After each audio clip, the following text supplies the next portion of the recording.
Hello and welcome to another episode of Tales from a Professional Nerd. My name is BryanCPSteele and I will be your nerd today and any other day that you watch one of my silly little shows. Hi everybody. How you doing? Good, I hope. Hope everybody's doing a-okay. So, let's just get into it. I got a lot going on the next couple of days, so let's hit the ground running. So it's been 2 weeks, so let's do 2 weeks in Bryan.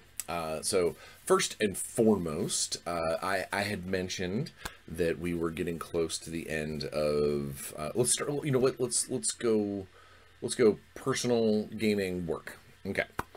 Personal, still going strong on the gym 3 times a week. Still trying to stay on the low carb plan. It's a little harder to do when I have conventions and things, but I did my best, and I'm still I didn't backslide terribly. It is what it is, and you got to hit the gym a little harder than the following day or the following days or next time you do it. Everything else, I seem to have avoided a couple of members of my of the Evil Genius team picked up the dreaded Rona at Alliance, and it seems to have yet again skipped me, which is nice. I don't know whether or not it's because of the vaccinations or the boosters or the ridiculous amount of vitamin C that I take to keep my immune system strong. I don't know. I don't know what it is. Maybe I just got lucky. Maybe I smell strangely to germs. I do not know, but I seem to have avoided the con crud again. The con crud or the con Rona crud. I seem to have completely avoided it, which makes me very happy.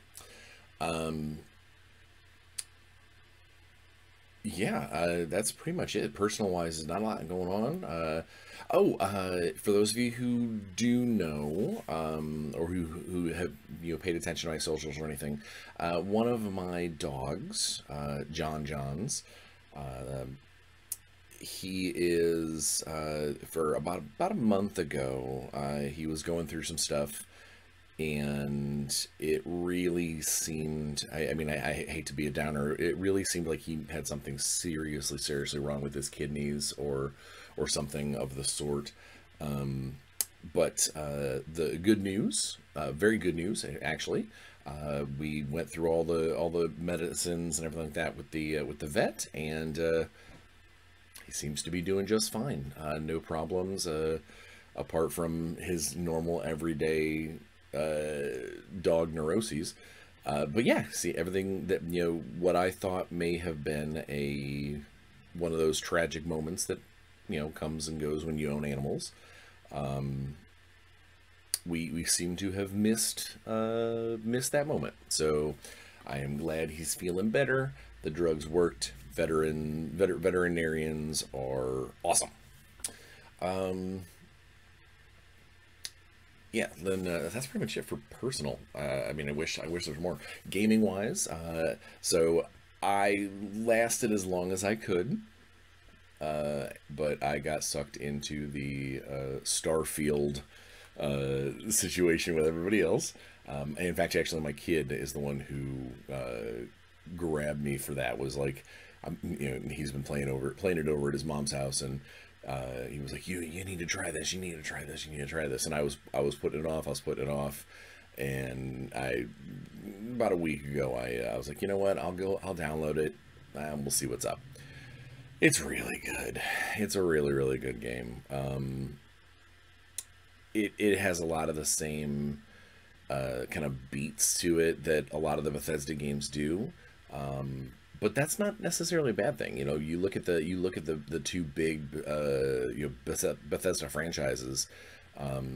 You've got the Fallout and Skyrim, and they're titans in the industry for a reason. So Starfield just kind of followed suit. I still haven't gotten into Baldur's Gate, but that's mostly because it's not on console, and I have a hard time playing video games on my computer. We've discussed that. other gaming, apart from playing, I ran a one-shot Escape from New York kind of mini adventure for some of my locals, who a couple of them are actually talking about going and running their own Everyday Heroes games. So that's cool. That makes me happy. Play tested a couple of minor things that could be coming up in an upcoming product. And trying to gear up and figure out when I can run my Transformers game again would be great. That's just a matter of juggling juggling people's schedules. When you got that many adults with families and things, it's you kind of shoot for the moon and hope for the best. The big gaming moment, though, for the last 2 weeks is I've mentioned many times about my Capoeira Cat Monk in the Waking Realms homebrew D&D game. And that, we were like 14th level and, really kind of pushing the epicness of what D&D 5e can do. And that it felt like we were getting to the end of this particular story. So our last session was the final session. It was the big bad. We fought the giant gatekeeper of Oblivion, and like some pretty epic tale type stuff. I came within. Now it would have been unlikely. I would have had to fail a save effectively like 3 times. But oh my gosh.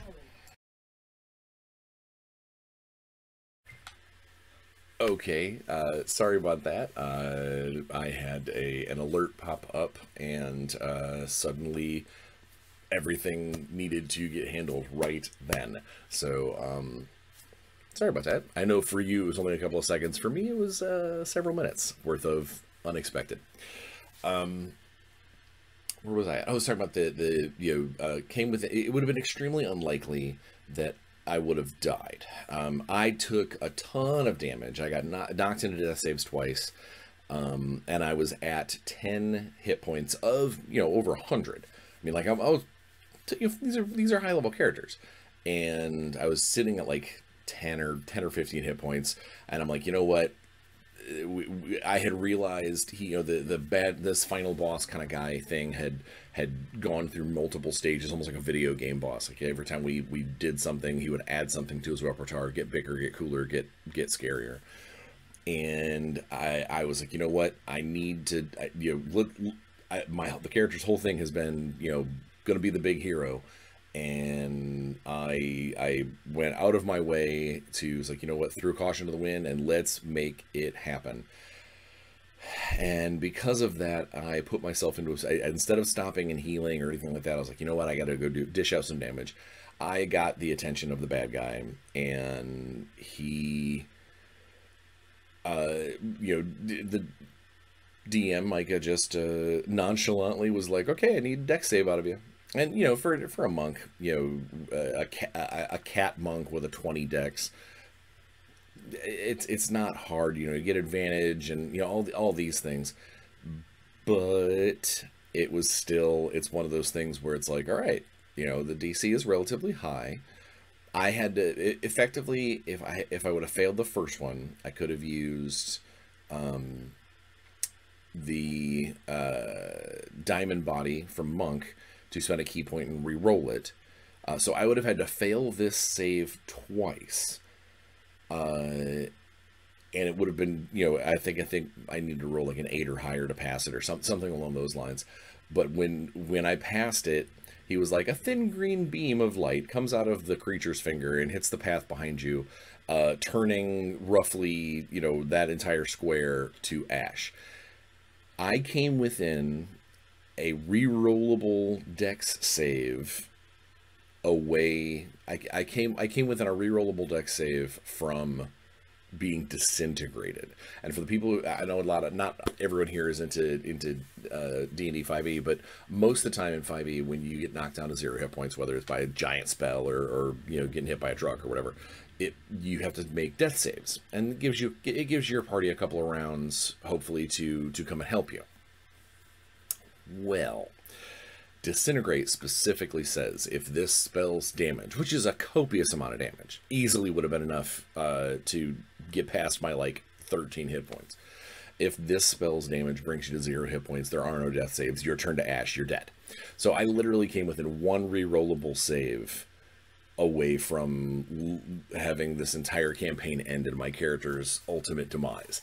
It didn't happen. I passed the save on the first try. Everything was great. We ended up beating the bad guy and being, you know, that universe's big heroes. So it was a really cool. I also had never it's an online game, so we play on Roll20, and my Roll20 dice that night were hot. I think out of my, I don't know, 16 attacks, 20 attacks altogether for the course of that particular combat, probably more, but I know I spent some of the rounds jumping around and moving around and whatnot. I got a total of like 7 critical hits against this thing, and why this is extra crazy for me is because I was given a magic item that does extra damage to aberrations, which he counted this as an aberration. So every one of those crits was doing like 2d8 plus like 4d10 special bonus damage. It was pretty crazy.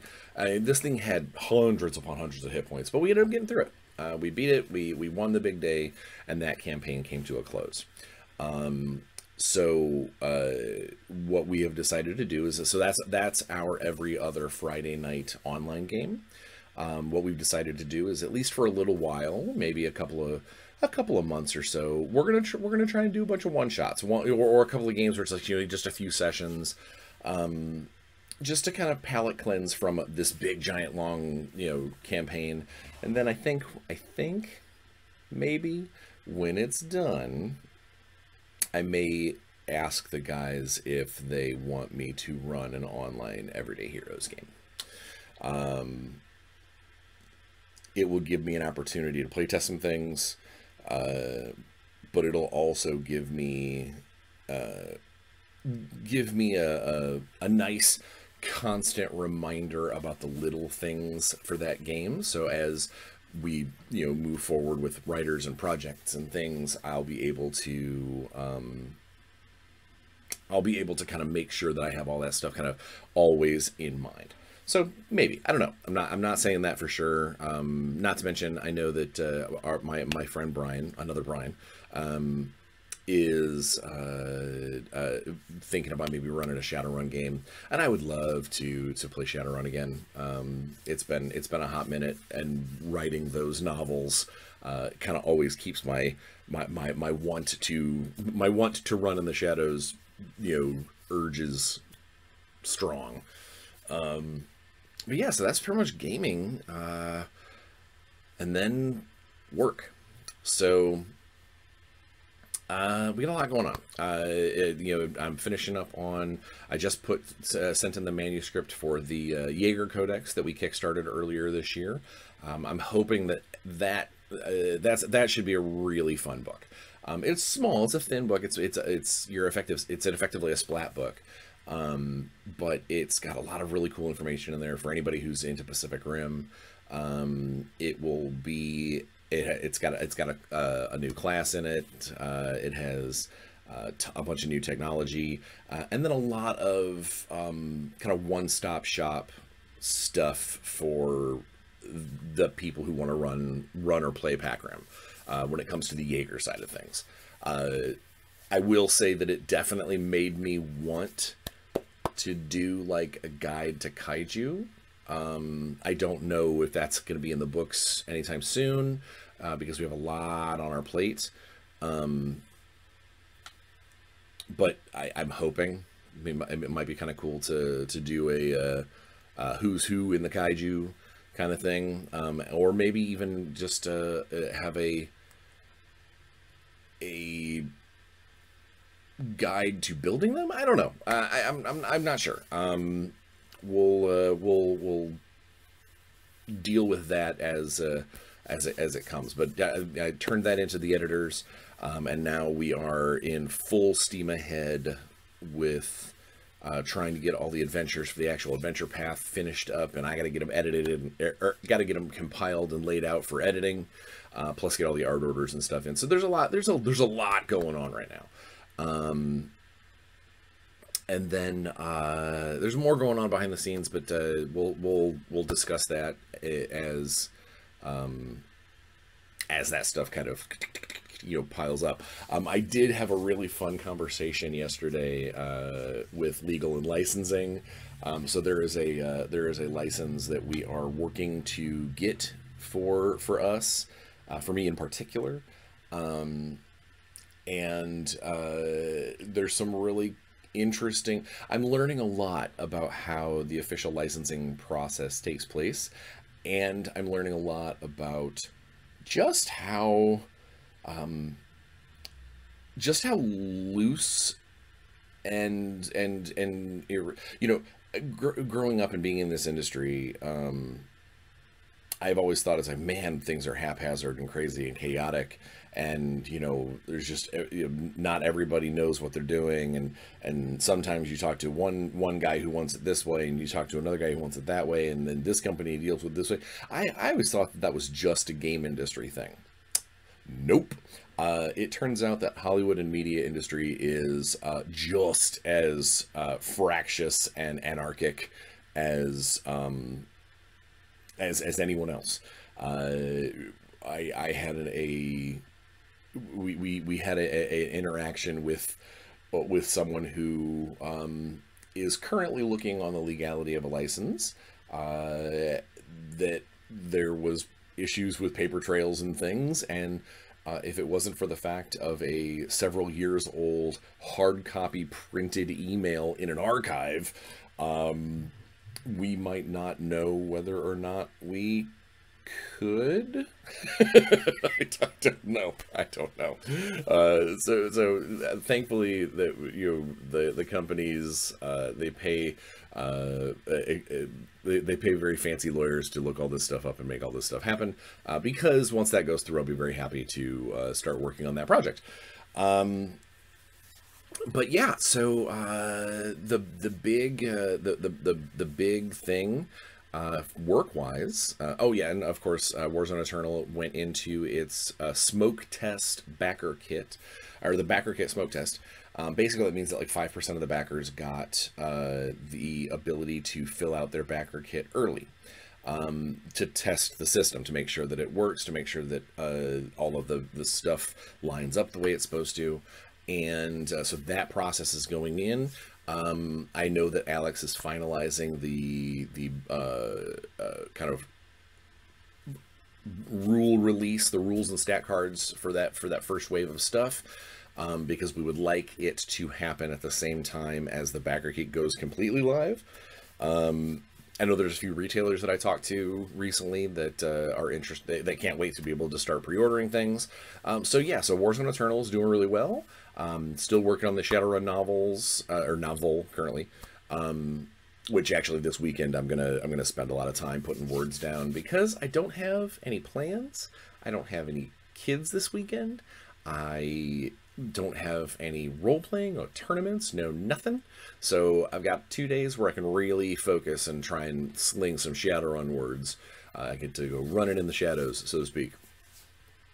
And then the big work-related thingamahoozits was Alliance. Was the Alliance Open House.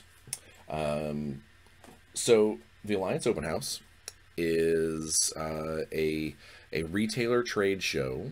Basically, the Alliance's distribution is one of the biggest distribution channels in America, and they invite a ton of retailers and game creators and such to their facilities in Fort Wayne, and then we basically hold a bunch of seminars and focus groups and panels and open demo nights. That's why I'm wearing my Evil Game Master shirt, because I ran demos for a bunch of retailers at the show. But it's an all business, no sales. It's not about selling your product except selling it to retailers or selling the concept of it to the retailers, so the retailers can then talk to Alliance and say, hey, I want stuff. It was an awesome show. It was great for us. It started out, my cohort Michael, he picked me up and we drove into Fort Wayne.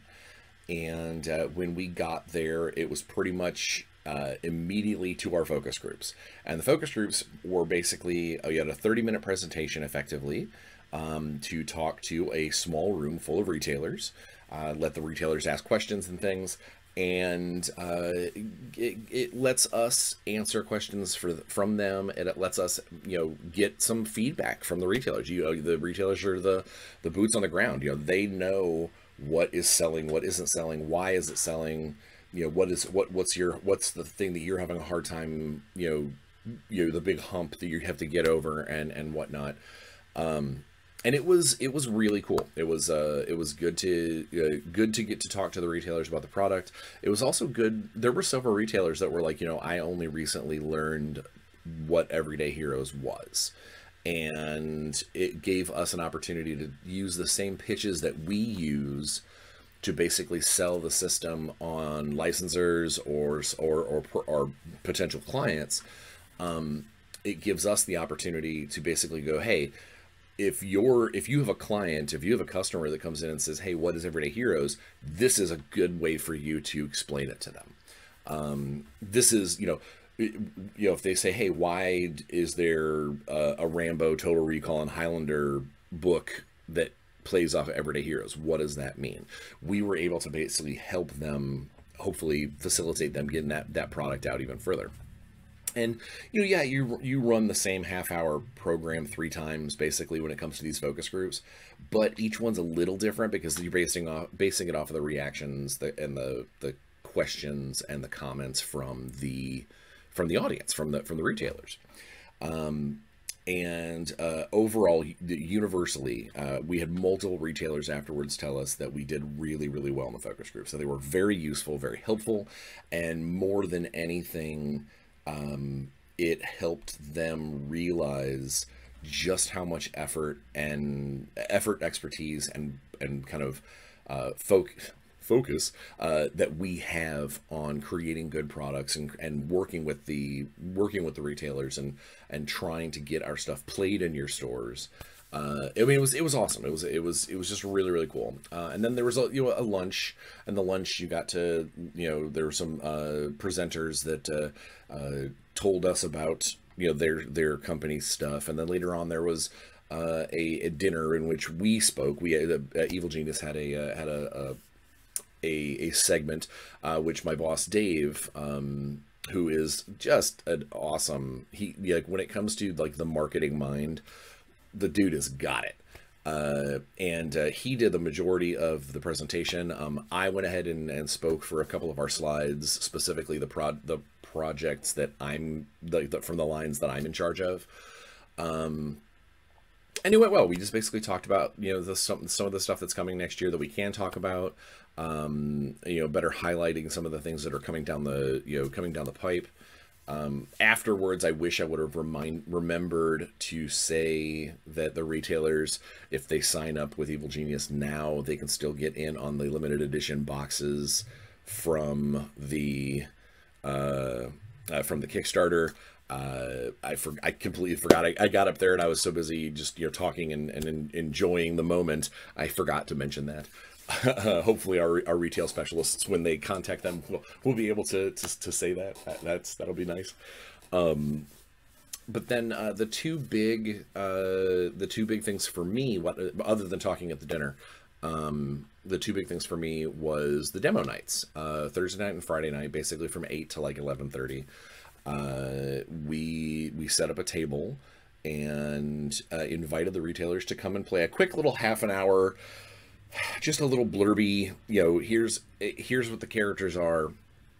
here's what makes this different from 5e, and here's a fun scenario that you could absolutely run using everyday heroes. I think for the most part, we had a good time. There were a few retailers that I think that were just there to kind of get a feel. They weren't necessarily role players. They just wanted to kind of get a feel for the system, so they could bring that information back to their customer base. But I will say that we had for several of the sessions, we had a lot of fun, a lot of laughter, a lot of the players all sat down together and they knew each other, and so there was a lot of back and forth. For being a simple scenario, I think I had probably 5 or 6 different ways that people figured out how to handle things, from personally choosing to set something up on hard mode by specifically not using violence and trying to talk their way out of everything, to the exact opposite, where someone was like, nah, I'm going in guns blazing, and we are going to make sure that all of the bystanders are unconscious first. I mean, like, it ran the gamut. But it was good. In fact, we even had one of our retail specialists sit in and play one of the games, in order to better understand what they're peddling, which I love that idea. I absolutely love the concept of our people who are going to be talking to the retailers, who are going to be helping orchestrate this product when they call the store and the store says, well, why should I carry this? That particular retail specialist is going to be able to sell that product better because they sat in and played. And I think that I'm going to probably try and urge more of our retail specialists to try and play games. Whether it's just one-shots or testings, or maybe we'll find a way to record one of these sessions and it becomes standardized to watch the recorded session. That's way less entertaining than actually playing, but it might be something that we can do. But yeah, it was good. It was a really good time. I do have some highlights, and I'm going to go ahead and talk about those highlights now, to explain why this show was so solid.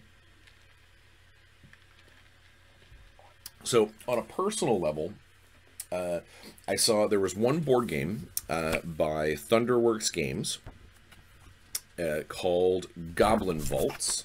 Doop. Goblin Vaults, this one. It is a card game with some widgets and things. If I got the gist, because I got the quick pitch, and then we went and played. Narratively, it sounds like you are a bunch of goblins, basically goblins in a jail cell, that you are trying to parcel out. That you're a bunch of goblins playing cards, trying to get the pieces and the parts and the loot to escape or get out of this, get out of the vaults. But that was a lot of fun, and when that comes out, I think you guys should totally check it out. In fact, when I get my copy, I may very well do an unboxing of it here, because I really did enjoy that a lot. I managed to get some FaceTime with. So this particular game that I'm about ready to talk about, holds a very special place in my heart. And I know a lot of people use it as a capstone for making fun of complicated games or games that try to do too much. But there has always been a place in my heart for Rifts by Palladium Games. And in fact, you can actually see some of that influence in some of the games that I've designed. Is the idea of a mainstay rule set, then and additional rules that attach to it, and everything plays nice together. I try to find balance and things, but there's a reason for it. And I was talking to a potential writer, and they had mentioned Kevin Simbada. So Kevin Simbata is one of those names in gaming that has been around since I was just a gamer when I was little. He's one of he's the owner operator of Palladium.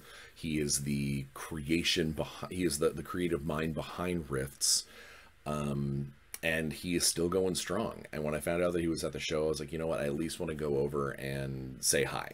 I've met him before, but we never actually talked. And at a show that's all retailers, no customers, all industry, no customers. This is the kind of show that you have the opportunity to actually go and talk to other industry folk without having to set up an appointment or make a scheduled meeting or, oh God, it's at Gen Con. We're never going to see each other unless we're on the same panel. So I made sure to take the time to run over and talk to Kevin. And I probably spent a good 45 minutes sitting there talking and just going back and forth with Kevin and one of his writers. And it was awesome. We talked things about license legality. We talked about the current state of freelancers, everybody working from home, how that changed for some of the companies, but a lot of us were like, yeah, no, it's fine. It was really cool, and I hope I'm not overstepping my bounds by saying so, but I can actually, I think by some of the stuff that we talked, some of the stories we were telling back and forth, and the fact that he invited me to come up to Michigan to hang out and go out to dinner and stuff, I think I made a friend. I think I made a friend out of Kevin, and it was like 15-year-old me came back from that show going, how cool is that? And I'm still a little wowed by it. I've been in the industry now for 22 years, and I still have those moments where I meet somebody, or go out to dinner, or get even put on a project with someone.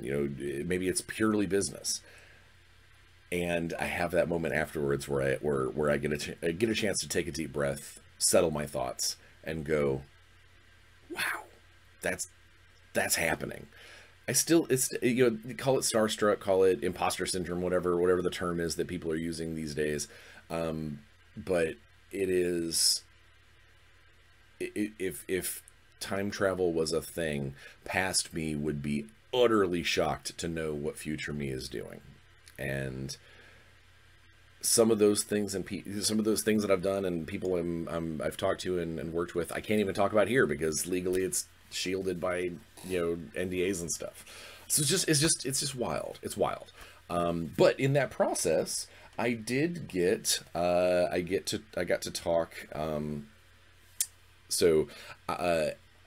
It was because of talking to Sean. Sean is one of the writers that works for Kevin, and was there at the show, and we got to kind of chit chat back and forth. And one of the things that I was there for was trying to possibly drum up new blood for next year. And so I got his card, and we're all good. I'm gonna drive up to Michigan and go out to dinner with Kevin and Sean and everybody at some point. But one of the things that he had was a couple of preview copies of one of their newer books, Titan Robotics for Rifts, which is basically it is a altogether arms manufacturer source book of this particular company, and it's cool. It's got a little bit of adventure in there. It's got some stuff. Always cool to see old school art. Don't get me wrong. Hello. Okay, everything got out of focus. Don't get me wrong. I love color art, and I love a lot of the newer styles of art that are coming out. But anytime that I can see just good old-fashioned hand-drawn pencil art, pencil pen ink, like comic style art, I'm a sucker for it. I love it. I love the old feel. I love what it looks like. I love, as long as it's good. And this book is filled with really, really good ones. Yeah. Yeah. Presents. So yeah, Kevin gave me a copy of that and was like, "Hey, come up and see me up in Michigan. You know, we'll have dinner and whatnot." So that was definitely a personal highlight for me for the show, both as a gamer and, you know, as a game producer. It definitely was helpful for my brain. For the company, however, oh yeah, so also on the last day, Michael and I we went to do breakfast on our way out of town, and we went to this cool little diner that was just like 1 block away from the convention center. And while we were there, we're talking, we're having a good time, and Michael kept looking over my shoulder, and he goes, at some point I was like, "What is going on?" And he goes, "That is the weirdest piece of art that I've ever seen." And turns out that they have local artists do basically art shows, like gallery shows at the diner. And I saw it was so distracting. We were talking about like deep business stuff, and it was so distracting that I had to figure out what he was looking at. And I saw it, and I said, "You know what? I have to have it." And he was like, "No." I was like, "It is so weird and so off the wall. I have to have it for the studio." So, without further ado, I bring you The Equinox Ritual by Mark Rogers. And I'm going to just put this here for a second for you to be able to see it. I'm going to try and give you trying to make it so you not have so much glare. There we go. So, you'll note, it's got 4 weird flaming pyramids on like a desert landscape with crazy cacti and 2 alien necromancers. They almost kind of look like alien versions of the Red Wizards of Thay. And one is inexplicably standing on the head of the other. I don't know, but I had to have it. So I bought it on the spot. And it's gonna go probably right over there under. I may need to move my posters. I've got some new art that I need to put up. I might need to move my Canis posters, but this may very well end up on that wall somewhere in all of its weird glory. But yes, I absolutely adore it, and it had to happen. So those were my own personal highlights of the show. Business highlights, apart from the fact that our panels went well and the focus groups went well and demo nights went well, I'm gonna take a second to basically peddle our wares here. Especially if you are a retailer, or if you are a retailer, or if you are a person who goes to a retail store and you're like, "I want them to get involved with this." It's called the EGO program, Evil Genius Organized Play. It is going to be our regular season of, basically we're going to do a season of episodes, and the episodes are individual sessions, very similar to like how the Pathfinder Society or a D&D Adventure League or Shadowrun Missions would have these events in stores, and the ability for GMs to run sessions at the shop. People have characters they could take anywhere they want, even to conventions and stuff, to be able to play. That's what this is going to be. Except we're going above and beyond. My boss is setting up, is creating an actual app, an internet-based app. So you can do it on your smartphone, your tablet, or just on the computer at the store, or whatever. Whereas like a GM can basically just log in, say, "I'm running a game at this place at this time. this is the, this is the level that you're supposed to be. People come to the shop. He turns on the event. Everybody there checks in on the app. Boop, boop, boop, boop, boop. Play the game. He says start game. You play the game. Game's end. He hits end on the app thing. Says, okay, we've finished this session. These are the 6 characters. Did everybody survive? Yes. And then even for the purposes of us creating this story, this greater season style, there will even be, some of the adventures will even have like did NPC A survive?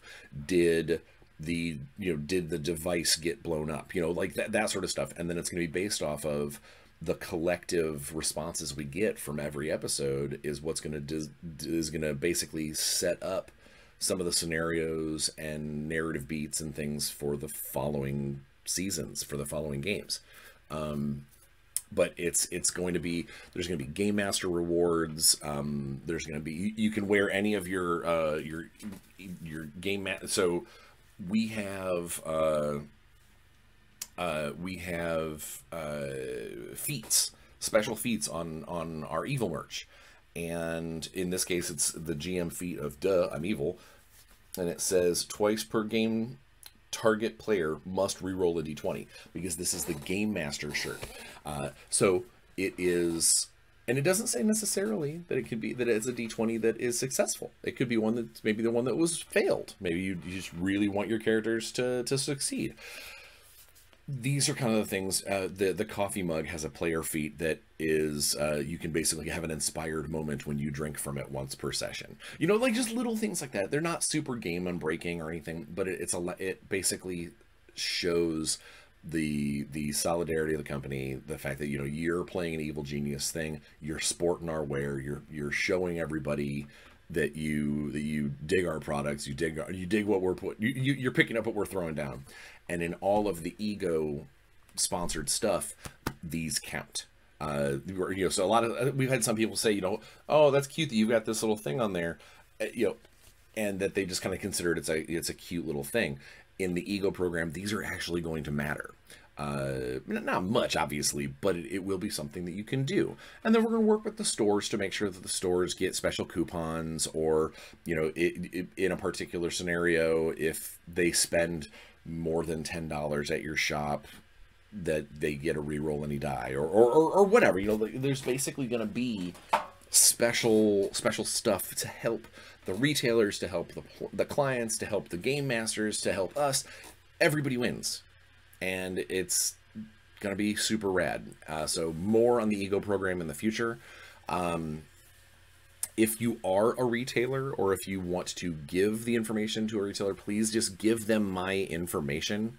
Give them my email address, which for business stuff is Bryan@evilgeniusgaming.com, because we've got like a mailer, a retail engagement system called the Diabolical Loyalty Lab, that helps us get like standees and window clings and ceiling hangies and whatnot about our products out to the stores.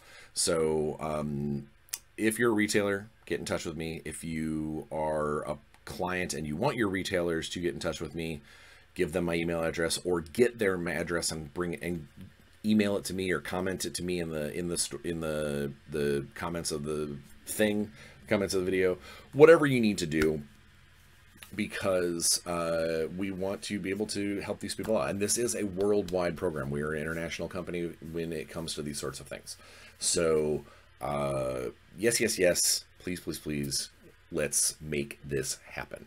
2024 is going to be very, very big for us in multiple directions.